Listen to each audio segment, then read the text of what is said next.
ஆண்டவராகிய இயேசு கிறிஸ்துவின் நாமத்தில் காலை வாழ்த்துக்கள். இன்றைய மன்னா, அவர் என் கால்களை மான்களுடைய கால்களைப் போலாக்கி என் உயர் தலங்களிலே என்னை நிறுத்துகிறார். 2 சாமுவேல் 22:34.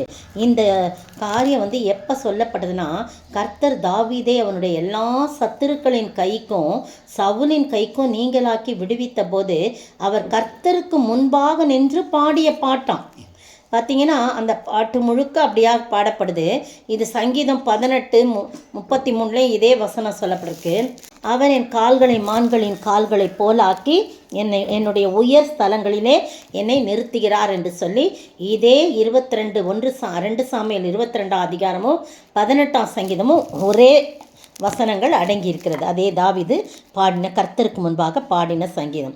அப்போது தாழ்ந்து போன அவரை என்ன பண்ணுறாரு ஆண்டவர் உயர்த்துறார். எப்படி உயர்த்துறாருன்னா, மான்களின் கால்களை போல மாற்றுறாராம். சங்கீதம் 42:25-15 பாருங்கள். என் கண்கள் எப்போதும் கர்த்தரை நோக்கி கொண்டிருக்கிறது, அவரே என் கால்களை வலைக்கு நீங்களாக்கி விடுவிக்கிறார். அப்போது என்ன ஆச்சரியமான காரியம்! எல்லாம் நான் இடறி போகாதபடி, விழுந்து போய்விடாதபடி, மனுஷன் சத்துருக்கள் விரித்த வலைக்கெல்லாம் என்னை என்ன பண்ணுறாரு? நீங்களாக்கி என்னை மான்களின் கால்களை போலாக்கி உயர்ந்த ஸ்தலத்திலே என்னை நிறுத்துகிறார், என்னை உயர்த்தி வச்சிருக்கிறார் அப்படின்னு சொல்லி சங்கீதக்காரனாகிய தாவீது சொல்கிறார். 40 சங்கீதத்தில் பார்த்தீங்கன்னா 2 வசனம் பாருங்கள். பயங்கரமான குழியிலும் உளையான சேற்றிலிருந்து என்னை தூக்கி எடுத்து என் கால்களை கன்மலையின் மேல் நிறுத்தி என் அடிகளை உறுதிப்படுத்தி நமது தேவனை துதிக்கும் புதுப்பாட்டை அவர் என் வாயிலே கொடுத்தார். அநேகர் அதை கண்டு பயந்து கர்த்தரை நம்புவார்கள். பார்த்தீங்களா, என் கால்களை பயங்கரமான குழியிலையும் உளையான சேற்றிருந்த என்னை தூக்கி எடுத்து எங்கே வச்சுட்டார்? என் கால்களை உயர்ந்த கண்மலையின் மேலே நிறுத்தி என் அடிகளையெல்லாம் உறுதிப்படுத்தினான். தள்ளாடி விழுந்து விடாதபடி, நான் தள்ளாடாதபடி அவர் என் அடிகளை உறுதிப்படுத்தி இருக்கிறார். அநேகர் அதை கண்டு பார்த்து கர்த்தரை நம்புவார்கள் என்று சொல்லி போடப்பட்டிருக்கு. பாருங்க, ஆபகுக் தீர்க்கதரிசி இதை எழுதுறார் பாருங்க. முடிக்கும் போது ஆபகுக் கடைசி அதிகாரம் 3ஆம் அதிகாரத்தில் அத்திமரம் துளிர் விடாமல் போனாலும், எது எப்படி நடந்து போனாலும் நான் கர்த்தருக்குள் மகிழ்ச்சியாக இருப்பேன், என் ரட்சிப்பின் தேவனுக்குள் களி கூறுவேன்னு சொல்லிட்டு 19ஆம் வசனம் பாருங்க.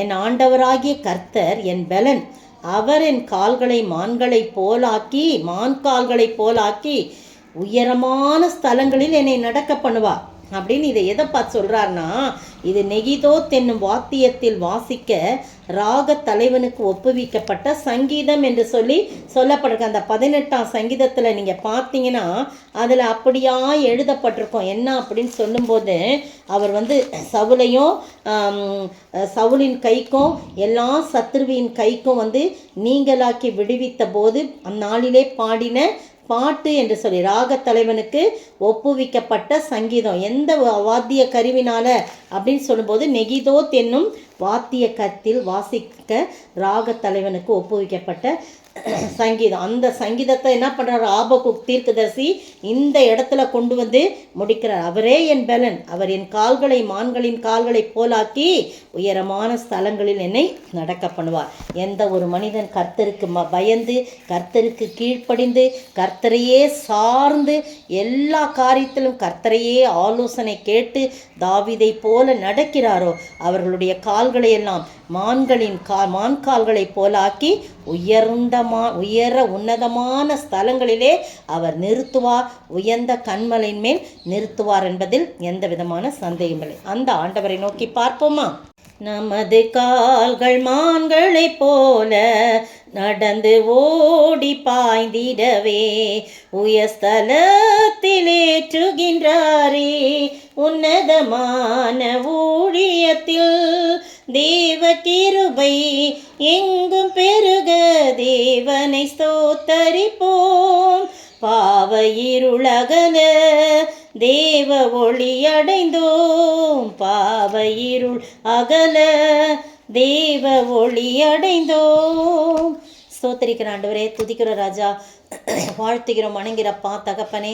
நீங்கள் தான் ஆண்டவரே, எந்த ஒரு மனிதன் ஆண்டவரே கர்த்தருக்கு பிரியமாய் கர்த்தாவே கீழ்ப்படிந்து உண்மையே சார்ந்து உம்மிடத்தில் ஆலோசனைகளை கேட்டு நடக்கிறானோ அவனை நீ சத்துருவின் கைக்கும் விடுதலையாக்கி அவன் கால்களை மான்கால்களை போலாக்கி உயர் ஸ்தலங்களிலே நிறுத்துகிறீர், அடிகளை உறுதிப்படுத்துகிறீர், கண்மலையின் மேல் நிறுத்துகிறீர் ஆண்டவரே. அப்படிப்பட்ட உயர்ந்த நிலையை நாங்கள் அடையும்படியாக நீர் கிருபை செய்ய வேண்டும் என்று கர்த்தரும் மீட்பரும் ராஜாவுமாகிய இயேசு கிறிஸ்துவின் விலையேற பெற்ற நாமத்தில் ஜெபிக்கிறேன் பிதாவே, ஆமேன். நேற்றைய பதில்: மனுஷனே, நன்மை இன்னதென்று அவர் உனக்கு அறிவித்திருக்கிறார். நியாயம் செய்து இரக்கத்தை சிநேகித்து உன் தேவனுக்கு முன்பாக மனத்தாழ்மையை நடப்பதை அல்லாமல் வேறே எண்ணத்தை கர்த்தர் உன்னிடத்தில் கேட்கிறார். மீகா 6:8.